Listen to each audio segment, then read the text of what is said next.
it's Leslie Meredith with Breakbulk Events and Media. I'm here in Shanghai at Breakbulk Asia, and I'm joined in the studio by Ning Han from Drewry Consultants. Welcome, Ning. Welcome, thank you. It's great to have you here in the studio. So you will be talking about the fleet Yes. and giving us some important points, things that we should be looking forward to as we move through this year. What are the main topics that you'll be covering today with our audience? Okay, roughly from the shipping market, Drewry follow the supply, demand, and we will share some macro picture of how the fleet side, how the supply side, how their overall new deliveries and demolitions, and how their new trends happening on the supply side. And after that, and we will share some from the demand side, region by region, how is the outlook. Okay, that sounds good. So tell us some of these trends that you're seeing. Okay, after the financial crisis, we see a lot of things happening, a lot happening on the shipping sector, and recently we see there's a trend that year by year the fleets, they will have more deliveries and more demolitions, but there's a gradual trend that from based on the last year's observation, we see there's not much activity from last year, but we expect looking forward, they will have a new IMO 2020, the new regulations. Before that, we expect there will be some more demolition. So based on last year, it's not very low activity, and looking forward will be some increasement on the fleet. But overall, from the supply side, I think the fleets will be very static or stagnant, not very tiny increase, roughly less than 1%.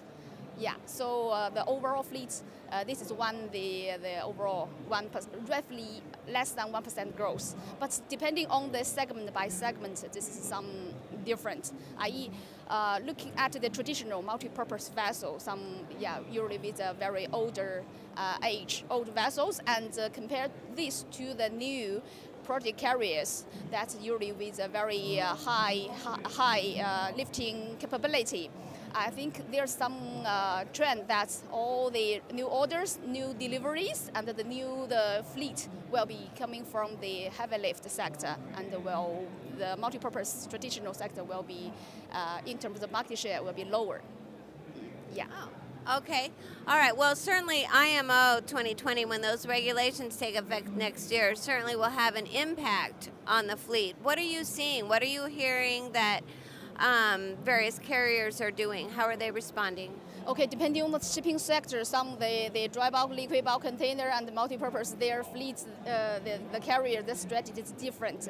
Actually, it really depends on the cost of installation of the scrubbers, also how's the expectation on the new low sulfur oil. And on our multi-purpose shipping fleet, we see that not many, very, very few carriers installing the scrubbers. So we suppose most of the carriers, they will use a low sulfur oil. And will there be enough for everyone? Yes, there is some question happening there.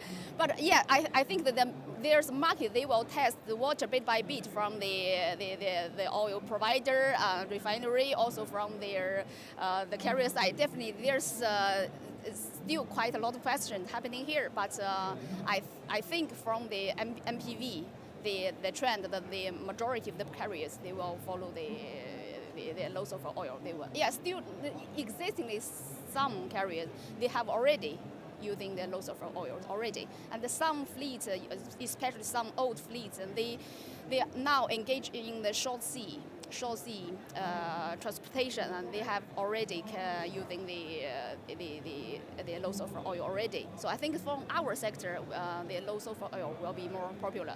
Okay. And what about demand for these heavy lift carriers throughout Asia? As you look forward, how would you characterize the market?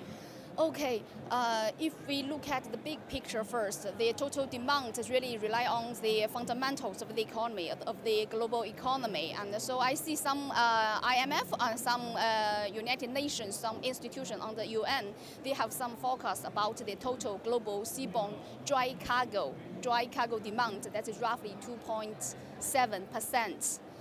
against the last year. This is total dry cargo. That's including the container, dry bulk, and our multi-purpose fleet. This is the overall demand. But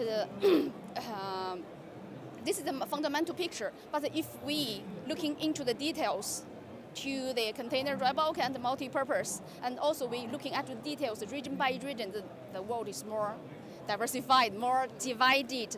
Trading route by trading route and region by region painted a very different picture. I think for the emerging markets and some we suppose will be emerging, but nowadays maybe not that rosy as before, is the Latin America, South Africa, and some Middle East countries. These countries may be not as rosy as we expected before, but some from the traditional markets with some emerging atmosphere, like the Asia and some east part of the Europe, I think we'll see in the short term, we'll see more booming or rosy picture. So in terms of the trading lane services, I think these regions will see more cargoes from this. Well, that's great news for us. So thanks so much, Ning. Appreciate it. Thank you.